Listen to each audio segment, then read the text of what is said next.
Welcome to the Jali Podcast. I'm your host, Melyssa Barrett.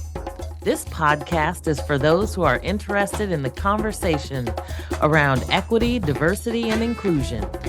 Each week, I'll be interviewing a guest who has something special to share or is actively part of building solutions in the space. Let's get started. Hello, everyone, and welcome back to the Jali Podcast, where we honor legacy, illuminate leadership, and amplify stories that shape our communities. I'm your host, Melyssa Barrett, and today we're diving into the world of leadership, culture, and the future of talent in the social sector. My guest today is someone who sits at the intersection of mission, equity, and organizational impact.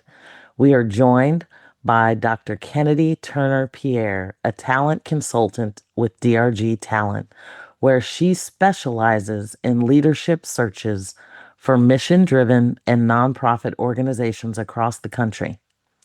Kennedy brings a thoughtful, human-centered approach to connecting value-aligned leaders with roles that truly matter, helping organizations strengthen their impact through the power of the right people.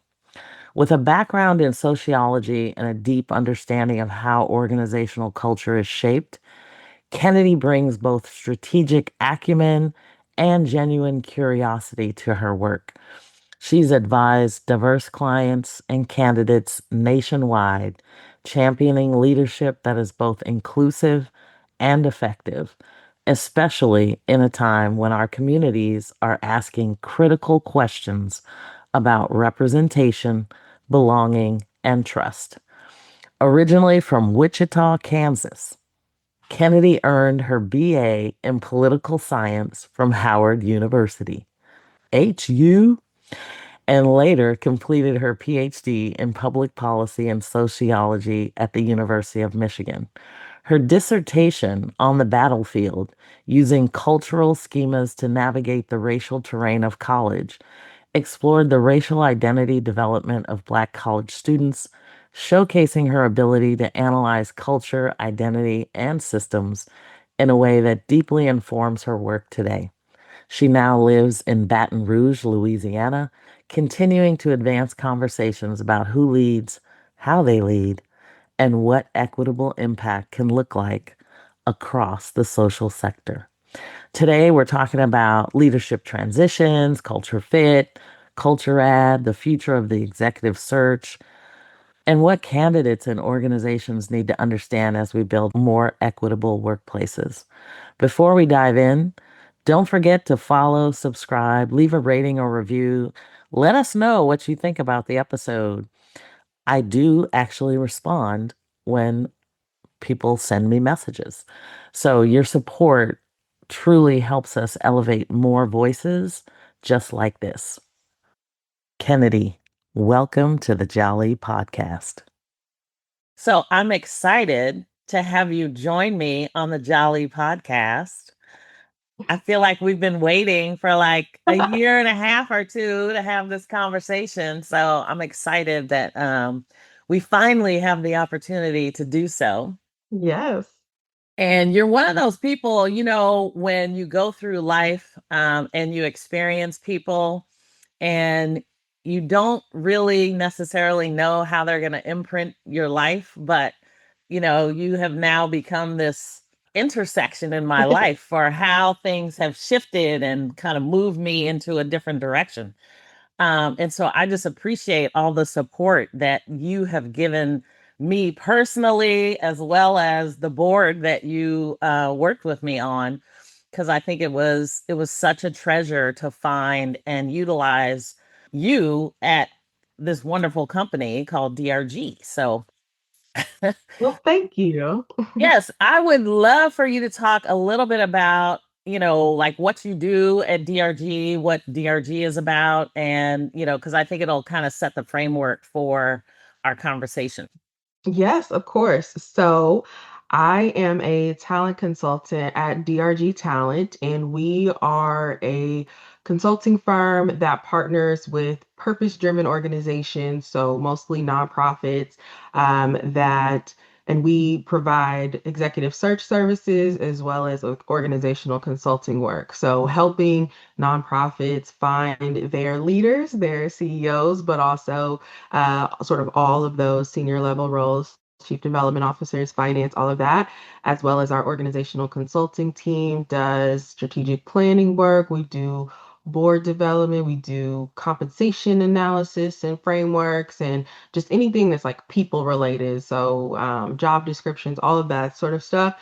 And we really focus on helping organizations with all of their people related challenges. And it's been a really good pleasure to be there. I've been at DRG for just over 3 years now.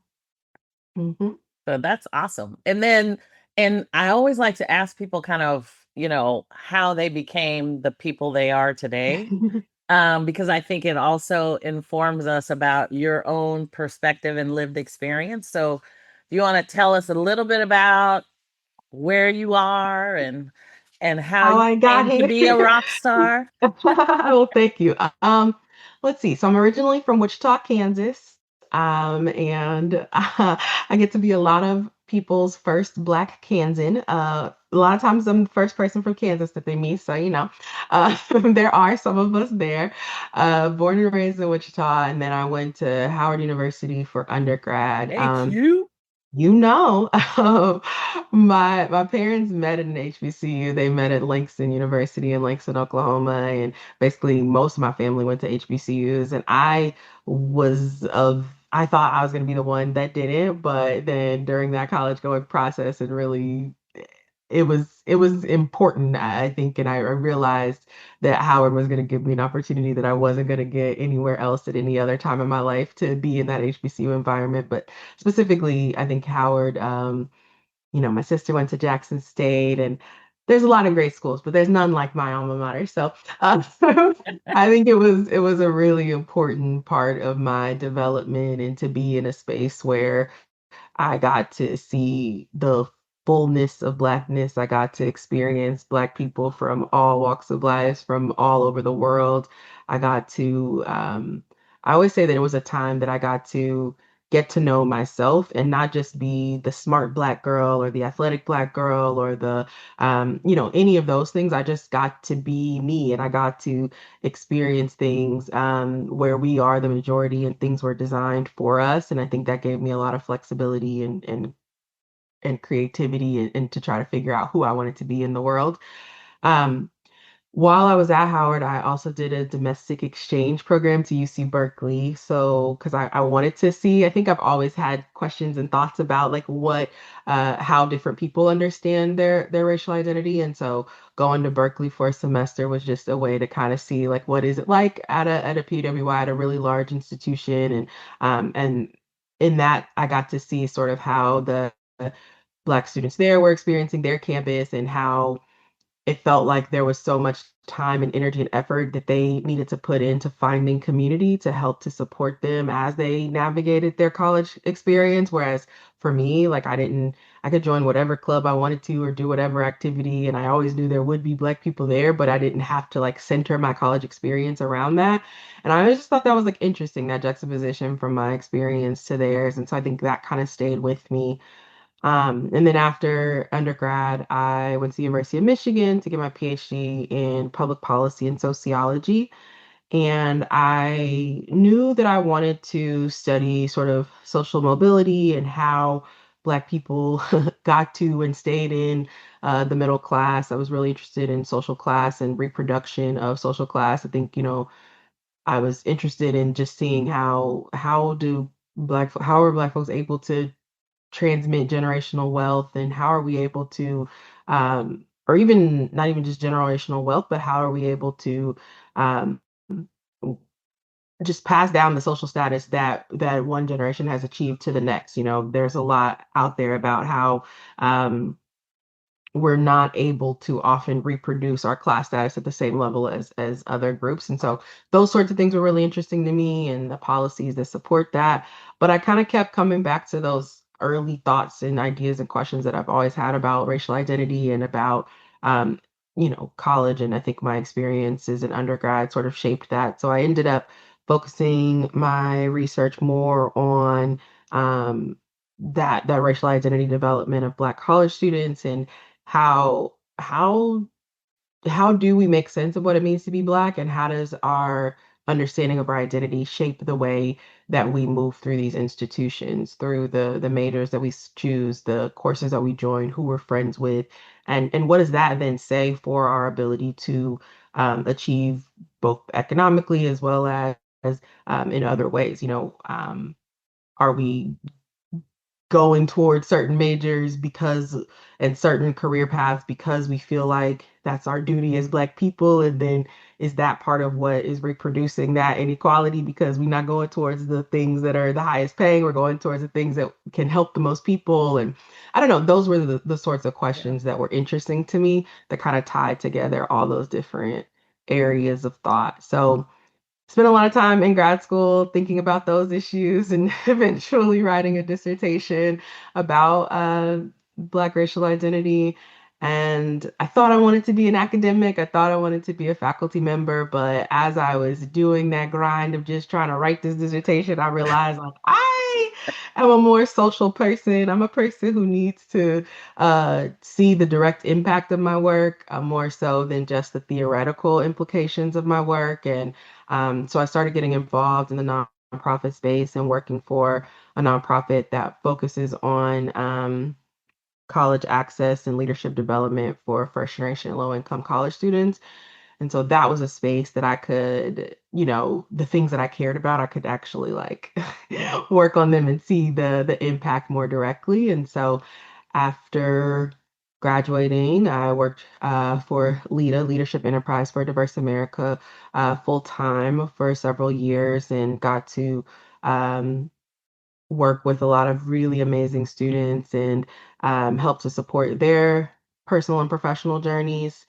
And then in doing so, kind of started to think about, okay, what else is next? And started thinking about how I could make an impact on the nonprofit sector more broadly, which is then what led me to be a DRG. So that's And the that's how we shortest met. version, yes, Yes. of the Yes. journey.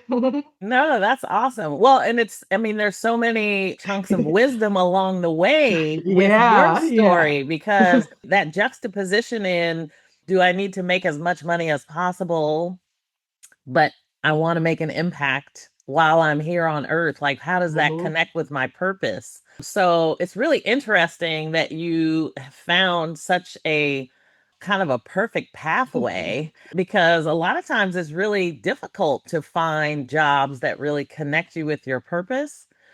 And I find it so interesting, like the process that you all go through mhm, with respect to, finding C-suite leaders or, any mhm, executive leadership for these positions because everybody knows nonprofits don't necessarily have a lot of money, mhm. but yet, there is that connection with their purpose. It's just really one of those challenging things. And through the process, you guys spent a lot of time, really talking about diversity, even Mhm. when there's so much conversation, I'll say, going on around diversity, equity, and inclusion. How are you finding the navigation when there's seemingly a lot of retraction in the space? Yeah, that is a really good question. And it is definitely a question that I think we're wrestling with internally, and a lot of the clients that I work with are wrestling with as well. And some of it is about so there's different positions that people are taking. I think some folks are saying, you know what, the work is the work and we will do the work, but if what we need to do to navigate this time is to call it something else and change the titles of the jobs or to, use different language to sort of placate the current moment and protect and preserve our nonprofit status or, not face the attacks that some other organizations are facing, then that's what they'll do. But the work is the work. There are other organizations out there who I think don't have as strong of a values commitment to the work and maybe were focusing on DEI, focusing on equity issues, some of them as a result of 2020. And so it's like, okay, that was the wave, that was where the money was, that was where the sort of public sentiment was. So we're going to take this stance right now, but actually that's not really what we believe in. It's not true and core and ingrained in who we are. So now that it's not popular, then we're going to lose the language and we're going to lose the work. But there are other organizations that we work with that are very boldly declaring this is who we are, this is what we care about, this is how our organization leads, and this is what we want to model both internally and who we want to be out in the world. And so we're going to stand boldly and proudly on this. And any person that we want to hire to join our team needs to know that this is who we are and this is how we'll operate and this is what we're expecting of them. And so they're going to lean in even harder and double down sort of on their stance around diversity. And so I think that that's been interesting to kind of understand how the organizations want to take it. But then I think for myself and for our role as to helping people find great talent and folks who are going to be assets and value adds to the organizations that they work with is really just important to understand what the organization's position is and then to figure out who the very best person for that job is. So there are some candidates who are excellent at the work and could do the job, but their stance doesn't align with the organization. And so that's on me to realize that actually this is not going to be a good match and to be forthcoming and transparent with folks on both sides about that. So I think that it's an important point to kind of try to understand where an organization is, where a candidate is, and make sure that they're in alignment and that they're being really clear about how they want to move forward through this time. And then also hopefully when the tide shift again, are you what's true to both the organization and the candidate. Yeah, that's great points. I think and it's so interesting to me because I think there is a lot of organizations that are trying to skew younger, Hmm. especially when it comes to, kind of executive leadership because of, the value and the perspective that different generations bring. Certainly with other younger generations than me, than I, those generations tend to be more diverse and their perspective seems to really embrace a much more diverse landscape than some of the other, generations that we've seen in the past, really kind of pushing the needle a bit on what makes sense to them and how they want to show up in the world. So it's really kind of wonderful to hear your perspective in terms of trying to understand what the organization is and then how does that match actually look? Because I think sometimes it may not be as obvious. Yeah. Yeah. Right. And sometimes, especially in the nonprofit sector, where a lot of times the mission of the work you might think, oh, okay, well, you're trying to improve the lives of low income students, or you're trying to reduce environmental disparities or something like that. So you think that, oh, there are going to be, then clearly you care about equity and diversity. But then when you talk to them, you might realize that, oh, actually, that's not the most important thing about diversity in terms of a candidate slate is not what's top of mind for them. There are some clients who you might be surprised at that when they're describing what they want in a candidate or what they want in a candidate slate, they're not mentioning, oh, we of course we need to see gender diversity or racial or ethnic diversity, or it would be really important for this role that this person has insert background here. And so it is about following their lead and seeing what matters to them and asking them good questions about what their ideal candidate in terms of their professional background, but also their personal background.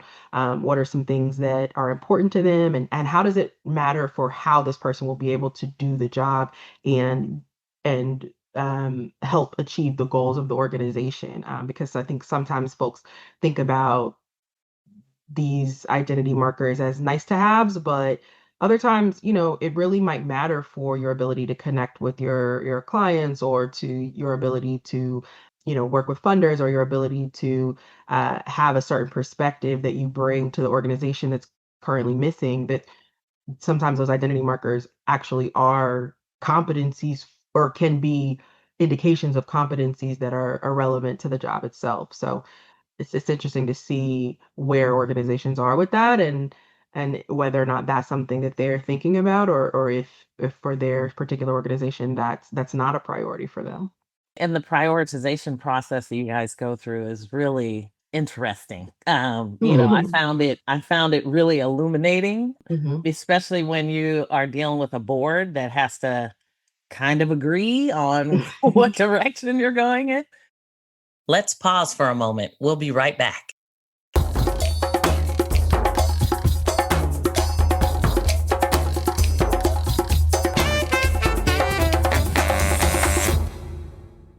I do want to talk a little bit about, because you talk about racial identity, Mhm. and I know you've done work in your research on racial identity, and I would love to have you talk a little bit about maybe what that research was and kind of some of the outcomes that you saw. Mhm. Sure, sure. So in my dissertation work, and I'll be honest, sometimes going through that grad school process, it was a traumatic process. So I tried to block out parts. I So understand. I'm not gonna sound as sharp on it now as I would have, several years ago, but it's okay. I interviewed Black college students in their freshman year and then again in their sophomore year. And these were students at a large, predominantly white institution, a large public institution.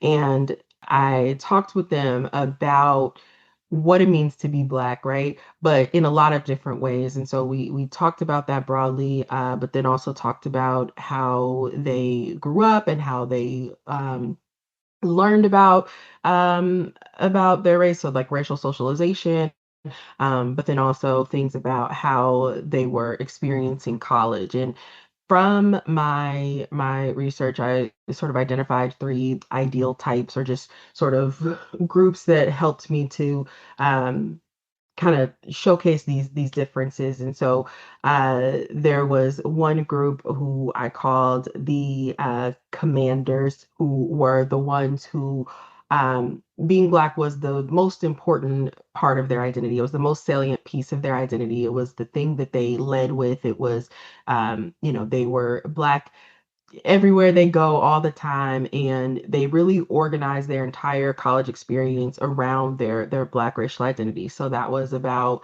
making sure that they were part of um, the Black Student Union or other Black focused organizations. They were advocating on behalf of other Black students. They were protesting the university, or different situations and scenarios. Often they were thinking about wanting to date other Black people, and really having strong social and friendship relationships with Black folks. And it was very important to them. And they felt like their purpose in college was to advance not only themselves, but advance Black people. Um, and then the second group, I called the ambassadors. They were the ones who were proud to be Black, but proud to be Black in white spaces. They felt like their job, they were excited to be the first, to be the only, to be a trailblazer of sorts. And so they felt like it was important for them to be in integrated spaces, and so that they could represent Black people to others, so that they could, when they talked about their goals, it was often in high paying fields, and in these other career paths where they could be one of few, or one of one, and that they could be a role model to other Black people, and that they could show non-Black folks, like, look, it is possible for me to defy stereotypes. They talked a lot about that. And also, so some of the respectability things came up in this group of wanting and needing to be that perfect role model and be above reproach. And they were sort of critical of Black students who they felt like played into stereotypes because that was sort of going against their whole thing of like, I want to show what's possible at this level. And then the third group's focus was on, you know what, everyone else is talking all this race stuff, but I don't really see myself in that way. I'm just me. I'm not Black. I'm just me. It was one of actually a quote from some of my respondents, and they focused on just sort of walking their own path, a lot of times having really integrated social circles and diverse in a lot of ways with and just sort of not they felt like people think too much about race, and that's the problem, and that you'll be more successful if you think less about race. And that was sort of their worldview and how they wanted to move through the world and move through the university. And then it was very interesting to follow up with these students a year later and to kind of see then how these paths were continuing to go. And so for that first group of the commanders, one of the interesting things is that the women that group was there was a gender imbalance in this, and that it was the Black women were overrepresented in that group, and there were very few Black men that I spoke with that had this sort of worldview. And these Black women were already sort of showing some of the signs of burnout and of feeling overwhelmed and feeling unsupported by the Black men and feeling like they weren't that they were carrying the brunt of the labor to support the strength of the Black community on campus, but also more broadly. You know, they felt like I'm protesting, I'm doing all of this, I'm trying to run the Black Student Union, I'm doing this organization and that organization, and I'm majoring in social work and I'm doing all of this. And where are the Black men to support us and to support me? And also, you know, I'm struggling to keep up with my classes. I'm struggling to focus on the other aspects of college, and it's becoming a lot. And that's, there's a lot of work and thoughts about how those same things are seen outside of the university space and for Black women of all ages of sort of carrying so much of the load.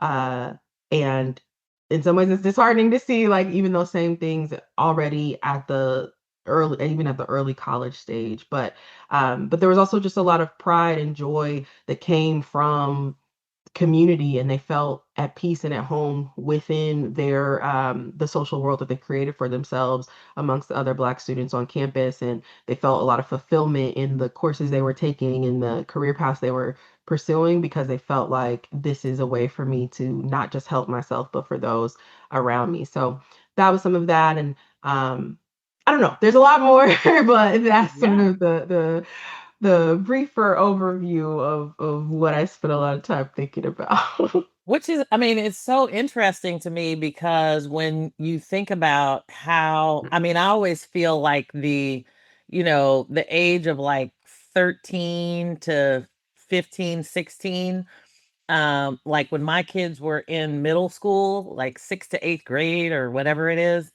their identity, I feel like really reflected formation during those years. I mean, it was Hmm. like if Oh yeah. they understood they were Black, or if, like how they began to identify in Hmm. society, Hmm. to me was kind of right around that age group. And, I think as a parent, you always are like, are my kids even understanding what's happening in the world, Yes. and then you realize later, like, oh yes, they're feeling it, they understand it, and they kind of go on to be the wonderful people that they're going to be in the world. Hmm. But I think it's so interesting as you're looking for talent, Hmm. and you see the type of research that you and others are doing in the space to really kind of understand what that pipeline is Hmm. experiencing even before they get to that position or whatever they deem success looks like. Mm-hmm. Because it can be definitely informed by the person that they are. Mm-hmm. And so it was really interesting to me when you sent me this report called "What Does It Mean to Be Black Led?" Mm-hmm. And it's led by Whitney Parnell. And I believe the organization is called Service Never Sleeps. Mm-hmm. And it is, in fact, a Black led organization that she founded. But I thought I mean, this is like I don't know if it's like a 48-page report. And it was really interesting to me because, you know, there was a lot of conversation about what, you know, Black minority owned companies, especially after George Floyd's murder, and really kind of understanding what does it mean to be Black led. And I thought what was so interesting about this particular report or the project in Mm-hmm. general was that it really spent more time talking about how a Black led organization is transformed and really kind of the work that goes on to transform an organization to be Black led versus just leading or having leadership that's Black. Mm-hmm. You know, as you work with, you know, executives in identifying the right leaders for these transformative roles, you know, how does that reshape the way we might think about leadership searches, Mm-hmm. you know, when you're talking about Black led organizations, or, you know, you've identified a CEO, say, and they are Black. How do those dynamics come into play when you're talking to these potential CEOs? Yeah, no, that's a really great question. And I think that it is something that sometimes there are those organizations, right, that, oh, we love to see a diverse candidate slate. We really want to see folks of all backgrounds, or people will say, in particular, we're interested in Black and Brown leaders. And oftentimes it's something that the organization has never had before, but they feel like it's the right thing to do, or it's the right time, or whatever their reasoning is. But then the question is, are you interested in a leader who happens to be Black, right? Or are you interested in a leader who is going to lead with a particular philosophy, a particular approach, a particular style that might be different from what you have previously experienced? And obviously, we're saying all of this, and every leader is different, every Black leader is different as well. But I think it Yes. is important to note um, that there might be a different philosophy, a different way of being.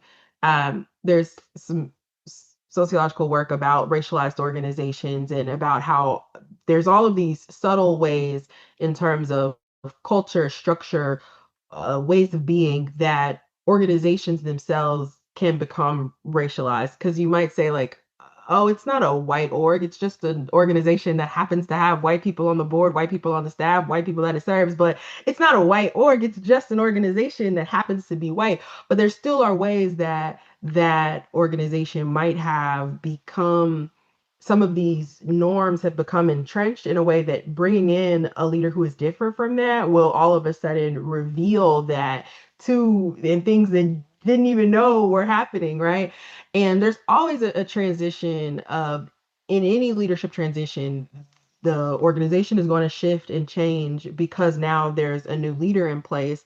But I think it is important to understand, are we actually ready for a leader to be a Black leader and bring in practices, norms, ways of being that might be different than what we've experienced? Or are we looking for a leader who is going to keep us at the organizational level in this same space, but just have a different color of skin or a different sounding last name, or something like that? And it's hard to really know what an organization is ready for, but I like to just see some different cues from the organization that they have already done some of this work on the front end, that they already, what does the board look like? Is there diversity on the board? Is there, have they taken a close look at any of their policies and practices? Is there evidence of their commitment beyond just their words? Do their actions align with their intentions? And then that can make you feel a little bit better that this organization is is interested in embracing their new leader and everything that comes with their leadership. Because like I said, any leadership transition, there's going to be an adjustment period. There's going to be things that are different than the way that things have been done previously. But is this an organization that's even open to the idea that, you know what, we might have embraced unknowingly some aspects of white supremacist culture that we weren't intending to, but they're there, and are we willing to confront that, to unlearn that, and to undo that?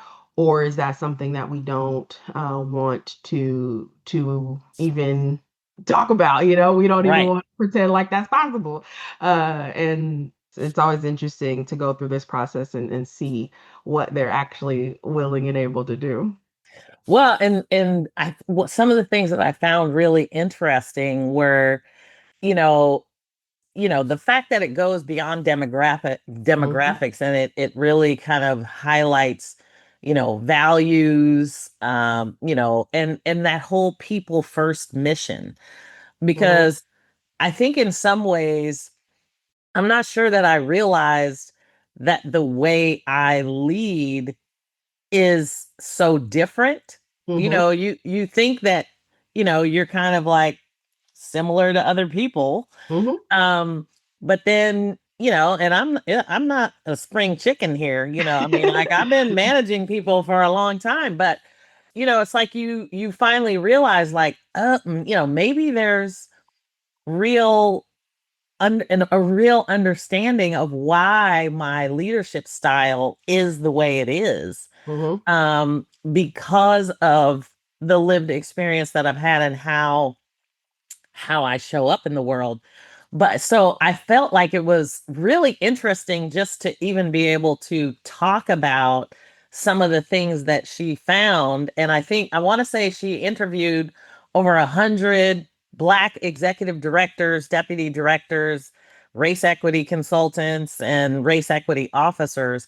So, I mean, she had a pretty robust, Hmm. um, you know, uh, group of people that she talked to, and it is a qualitative study, I should Hmm. say.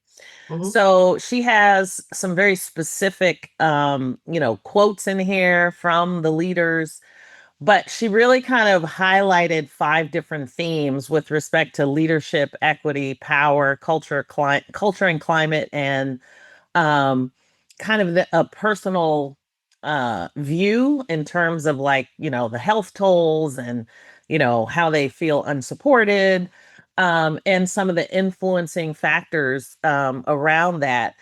And so I just found I mean, I love that you sent me this report because I thought it was really transparent about how these Black leaders are feeling as Hmm. they are leading organizations, and the dynamics that may exist between becoming a Black led organization and just being Black and leading an organization.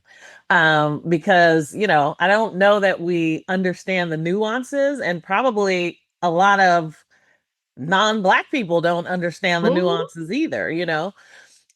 So I thought the themes and some of the things I'll definitely put the report in the notes to Yeah. give Whitney some support, because I think it's such an interesting view of us really starting to talk more and communicate more about the experiences that we see as leaders.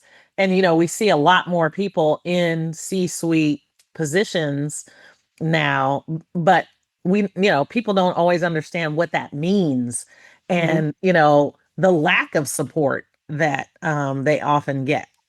Yeah. Yeah. No, I agree. And I think that some of the things that kind of stood out to me, one is the leading with joy and community and having that sort of a focus in the leadership style for Black-led organizations. And I think that that Yes. is one of the special things. I think it's sometimes it's easier or more common to focus on some of the challenges that might come with a Black-led organization, or just when we talk about Blackness a lot, sometimes it's easier to talk about pain, but no, but there also is a lot of Yes. beauty and a lot of really Wellness. I mean, they wellness, talked a lot and about wellness. Yeah. yeah, and the care for the whole person, and the authenticity, and really allowing employees and staff and everyone to show up as their full selves. And I think that there is a lot there that is really impactful and powerful too, just about being able to do mission-centered work, but with from a place of joy, from a place not from a place of deficit or lack, but a place of abundance and a place of excitement and community versus competition. I think is another way that from what's in this report, and just from my experience, I think that we see that is really exciting and powerful for these organizations. Yeah.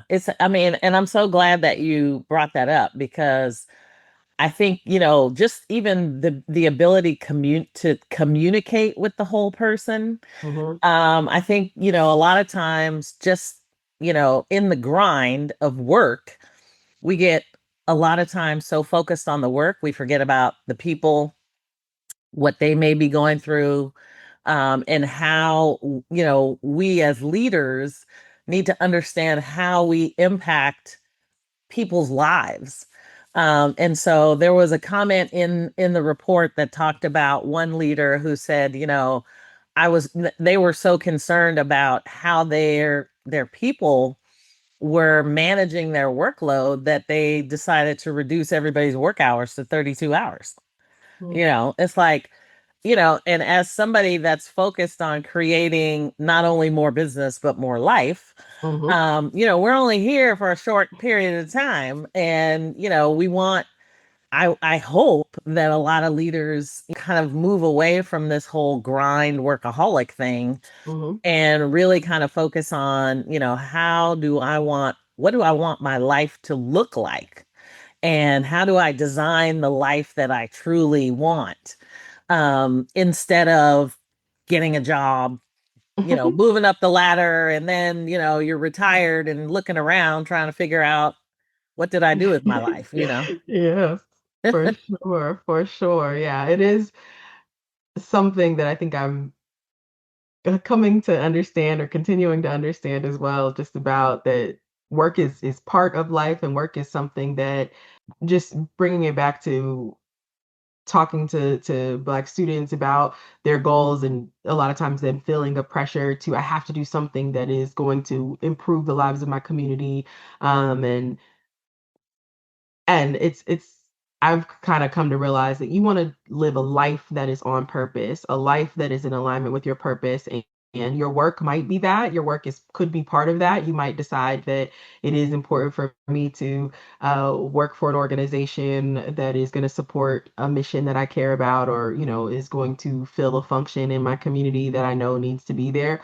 Or you might decide that, what's important to me is that my work gives me the money and the time and the flexibility to then go and use my off hours to, live out the purpose that I have for myself. And in either way, or however it looks, is fine. But I think, yeah, I like the fact that employers and organizations are starting to understand that a little bit more, and starting to understand that it's important that we both pay our folks a living wage so that they can meet their basic needs, but also that they can have the time and the flexibility and the energy to live the full life that they want to lead, and that their work is part of them living their purpose, but it does not have to be the entire thing. Yes, absolutely. Well, Hmm. and it's as we close out with some of Hmm. these final thoughts, because, I know I could literally talk to you for hours. Yes. can you talk a little bit about, as we close out, and I don't want to get caught up into politics or anything, but how do you address just the exhaustion around the work when it comes to leadership and the identification of leaders in the space, Hmm. really no matter what color they are, in Hmm. terms of there just seems to be an exhaustion of so many things happening and hitting, and with artificial intelligence and the Hmm. adaptive nature of strategy and all of that. um how do you focus on leaders, because I know you guys also do some coaching Hmm. as well. Are there things that you could advise that would help CEOs in the space deal with the constant barrage of not only dynamics, but information and the speed of that? Yeah. That's a very good question, and it is one that I think we're all still trying to figure out what to do and how to do it. I think I'll take it from the tack of the job seekers, if I can narrow it down a little bit, because I spend a lot of time speaking to folks who are looking for a job and trying to find what's next for them in their career, while also dealing with all of these things that you're mentioning, politics and just the geopolitical, just the world. And I think that experience itself of trying to identify what's next for you in your career, um, and dealing with these things that we're talking about, of understanding how it is in alignment with your purpose. Is it going to meet my financial needs and my wellness needs and my life as a whole, and be in alignment there? But also, these bills is coming due tomorrow, so I don't got all day to try to find this job. But these recruiters, they're telling me this process is going to be months long, right?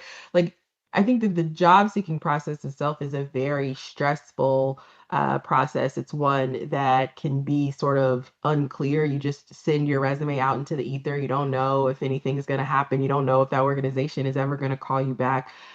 And I think that there are a lot of wellness practices that needs to be incorporated into even just the job seeking. I think that one is being really clear about um, what it is that you're looking for, like what your sort of ideal goal is and what your non-negotiables are, both in terms of for yourself of what your purpose is and that sort of internal values, but then also what are the needs that I need to meet in terms of a certain salary or a certain job title or a certain mission or a certain, I think having really clear parameters that you can just say of what my must-haves are and then what my nice to haves or maybes are, so that when an opportunity does come up, you can assess that opportunity against this standard that you have already identified for yourself.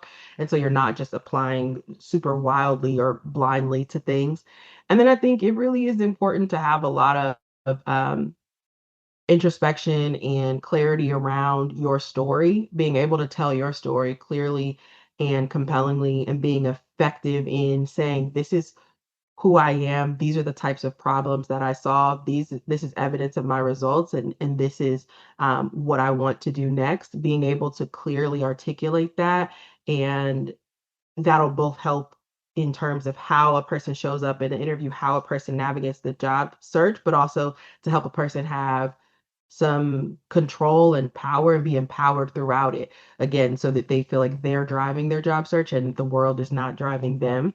Um, so there's a lot more that I could say about that too, but I think that as we are in an ever-changing, very uncertain world where, as we've sort of talked about a lot throughout this conversation, where what was in fashion 5 years ago is no longer there. And you might feel like, am I still desirable?